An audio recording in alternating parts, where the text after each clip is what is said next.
ധനുഷ് എന്നാൽ വില്ല്, കൊടി എന്നാൽ അഗ്രഭാഗം. ധനുഷ്കോടി എന്നാൽ വില്ലിന്റെ അഗ്രം എന്നാണ് അർത്ഥം. ഹൈന്ദവ വിശ്വാസപ്രകാരം ശ്രീരാമൻ ലങ്കയിലേക്കുള്ള യാത്രയ്ക്കായി നിർമ്മിച്ച രാമസേതുവിന്റെ അറ്റത്താണ് ഈ സ്ഥലം സ്ഥിതി ചെയ്യുന്നത്. രാവണവധത്തിനും സീതാദേവിയെ വീണ്ടെടുക്കുന്നതിനും വേണ്ടി വാനരസേനയോട് ചേർന്ന് രാമസേതു നിർമ്മിച്ച് ആ സേതുബന്ധനത്തിന് സ്ഥാനം നിശ്ചയിക്കുവാൻ രാമൻ തന്റെ വില്ലിന്റെ അമ്പ് സമുദ്രത്തിന് നേരെ തൊടുത്തുവിട്ട സ്ഥലമാണെന്ന് രാമായണത്തിൽ പരാമർശിക്കുന്ന പുണ്യഭൂമി. ആ മഹത്തായ സംഭവത്തിന്റെ ഓർമ്മയ്ക്കായി ഈ സ്ഥലത്തിന് ധനുഷ്കോടി എന്ന പേര് ഉണ്ടായി എന്ന് വിശ്വസിക്കുന്നു. പുരാണവും ചരിത്രവും പ്രകൃതിയുടെ അത്ഭുതങ്ങളും ഒരുമിച്ച് ചേർന്നിരിക്കുന്ന ധനുഷ്കോടി വെറുമൊരു ഭൂമിശാസ്ത്രപരമായ സ്ഥലം മാത്രമല്ല, വിശ്വാസത്തിന്റെയും ഇതിഹാസത്തിന്റെയും കാലത്തിന്റെ ലക്ഷ്യം വഹിക്കുന്ന ഒരു നിഗൂഢ ലോകമാണ്. ഇന്ത്യയുടെ തെക്കേ അറ്റത്ത് സമുദ്രം നിശബ്ദമായി ചരിത്രത്തിന്റെ രഹസ്യങ്ങൾ ചൊല്ലിക്കൊണ്ടിരിക്കുന്ന ഒരു സ്ഥലം ധനുഷ്കോടി. ഒരു നോവായി മാറിയ ധനുഷ്കോടിക്കും പറയാനുണ്ട് ചിലത്.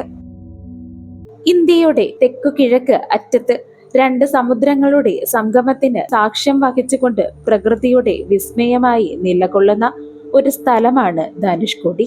തമിഴ്നാട് സംസ്ഥാനത്തിലെ രാമനാഥപുരം ജില്ലയിൽ പ്രശസ്തമായ രാമേശ്വരം ദ്വീപിന്റെ തെക്കുകിഴക്ക് അറ്റത്തായി സ്ഥിതി ചെയ്യുന്ന ഈ പ്രദേശം ഇന്ത്യൻ ഉപഭൂഖണ്ഡത്തിന്റെ അവസാന അതിർത്തികളിൽ ഒന്നായി കണക്കാക്കപ്പെടുന്നു.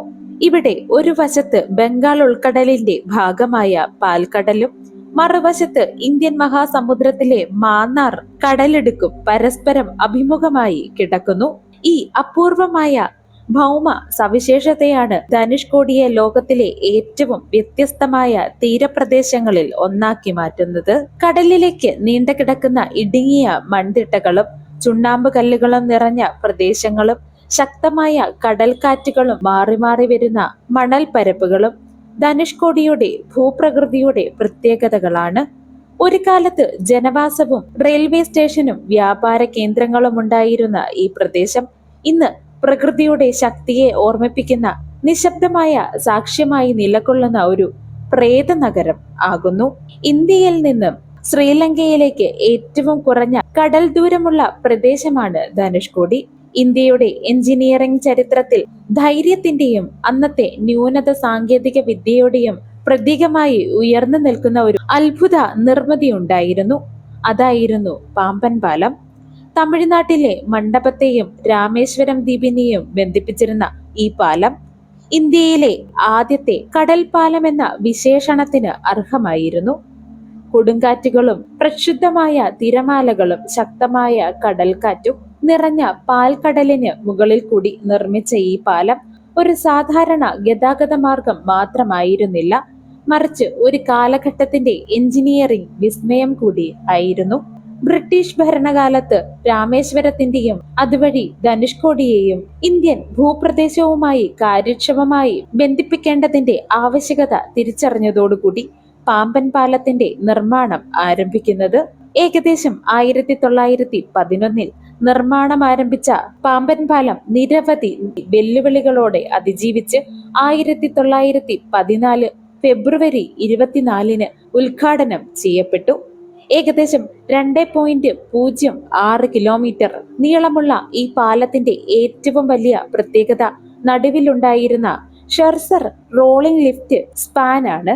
അത് എന്തെന്നാൽ വലിയ കപ്പലുകൾ കടന്നു പോകേണ്ട സമയത്ത് പാലത്തിന്റെ മധ്യഭാഗം മുകളിലേക്ക് ഉയർത്തി തുറക്കുവാൻ സാധിച്ചിരുന്നു എന്നത് ആ കാലഘട്ടത്തിലെ ഒരു അസാധാരണ സാങ്കേതിക നേട്ടമായിരുന്നു.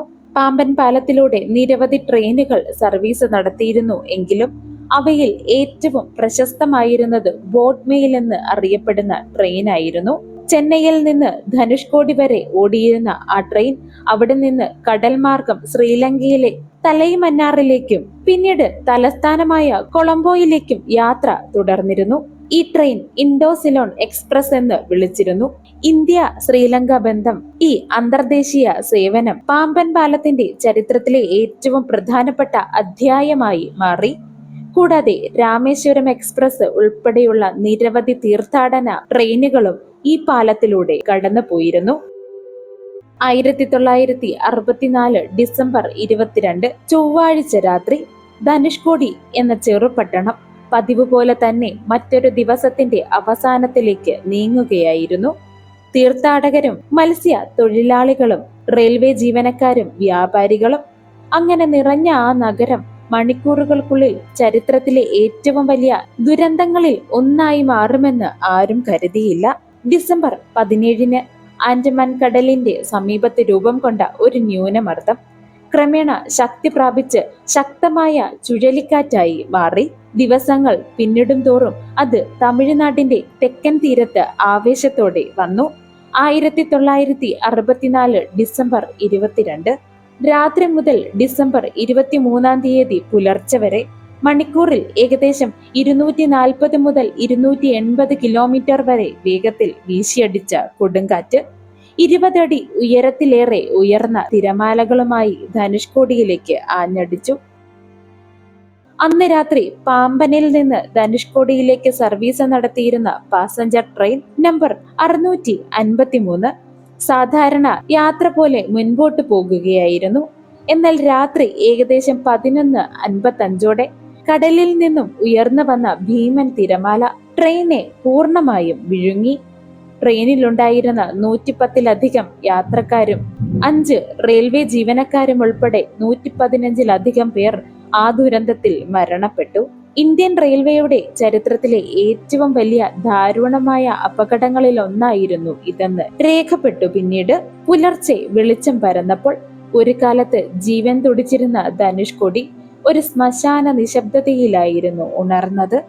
വീടുകൾ തകർന്നിരുന്നു, റെയിൽവേ സ്റ്റേഷനുകൾ ഇല്ലാതായി, പള്ളികളും ക്ഷേത്രങ്ങളും സ്കൂളുകളും ആശുപത്രികളും കടലിൽ ലയിച്ചിരുന്നു. 1000-ലധികം മനുഷ്യജീവനുകൾ നഷ്ടപ്പെട്ടതായി കണക്കാക്കപ്പെടുന്ന ഈ ദുരന്തം ഒരു പട്ടണത്തിന്റെ അന്ത്യം പ്രഖ്യാപിക്കുകയായിരുന്നു. ഈ മഹാദുരന്തത്തിന്റെ പശ്ചാത്തലത്തിൽ 1964 ഡിസംബർ 29 തമിഴ്നാട് സർക്കാർ ധനുഷ്കോടിയെ മനുഷ്യവാസത്തിന് അനുയോജ്യമല്ലാത്ത പ്രദേശം അഥവാ ഗോസ്റ്റ് ടൗൺ ആയി പ്രഖ്യാപിച്ചു. ധനുഷ്കോടി പതിയെ ഒരു പ്രേത നഗരമായി മാറി. ഇന്ന് അവശേഷിക്കുന്ന തകർന്ന കെട്ടിടങ്ങളും ചിതറിയ ഓർമ്മകളും കടലിന്റെ നിലയ്ക്കാത്ത ഇരമ്പലുമാണ്.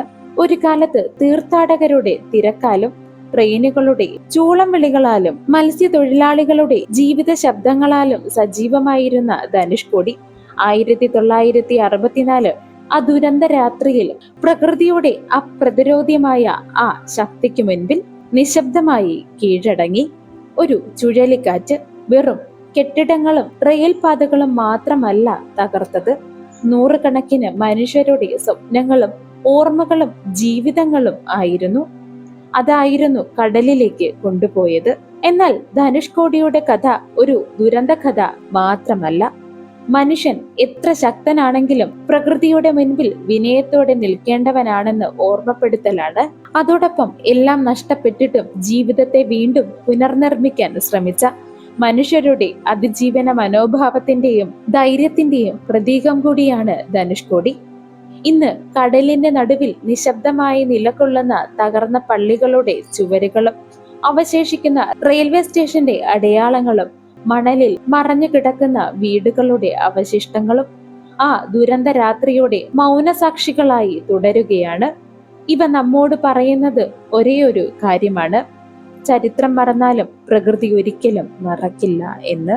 ഇത്തരത്തിലുള്ള ചരിത്രത്തിന്റെ അവശേഷിപ്പുകൾ അടങ്ങുന്ന വീഡിയോകൾക്കായി ചാനൽ സബ്സ്ക്രൈബ് ചെയ്ത് കൂടെ കൂടുക.